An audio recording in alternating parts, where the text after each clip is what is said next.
And competence of those who command and control the U.S. nuclear arsenal, that's under fire. Defense Secretary Chuck Hagel has ordered an overhaul of the program due to systematic problems. CCTV's Callebs is live in our newsroom with more on the steps the Pentagon is taking to get things right. Mike, within the last hour, we're getting some new information about how they plan to move forward with all of these concerns. This is something that has been brewing for some time. It didn't sneak up on officials.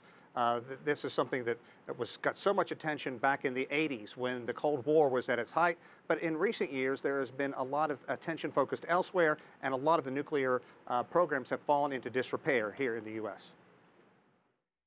At the height of the Cold War between the United States and then Soviet Union, the U.S. nuclear weapons program was routinely on high alert and drew a great deal of attention, both in terms of manpower and military budget.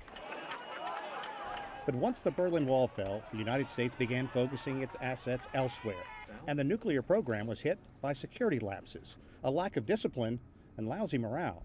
U.S. Defense Secretary Chuck Hagel says he ordered an audit of the United States nuclear program and says that a lack of investment and support over far too many years has led to a myriad of problems.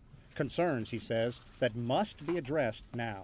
The reviews found evidence of systematic problems that, if not addressed, could undermine the safety, security, and effectiveness of the elements of the force in the future. He stressed the nuclear program is safe for now, but without attention, he could not guarantee the weapons program would remain secure and effective. These problems include manning, infrastructure, and skill deficiencies, a culture of micromanagement and over-inspection, and inadequate communication, follow-up, and accountability by senior department and nuclear enterprise leadership. One commanded. Hagel is asking for billions of dollars, a 10% increase for the nuclear weapons programs over each of the next 5 years.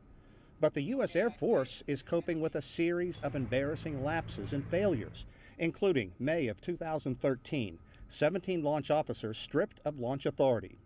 October of the same year, the top U.S. missile commander was fired. January of this year, 2 nuclear launch officers were implicated in a drug probe. That same month, dozens of officers were linked to a cheating scandal. In March, the result of that investigation led to 9 missile commanders being fired and others being disciplined. Hagel wants to overhaul inspections at nuclear weapon sites, improve infrastructure, in some cases blast doors that won't close at aging sites, and offer incentive pay to recruit top young men and women. Some problems were simply hard to believe. Investigators found crews maintaining 450 nuclear missiles at 3 different military sites had to literally share one specialized wrench used to attach warheads. When staff at one base needed the wrench and it was at another installation, the wrench had to be FedExed overnight. Hagel says the problem was recently corrected. Callebs, CCTV in Washington.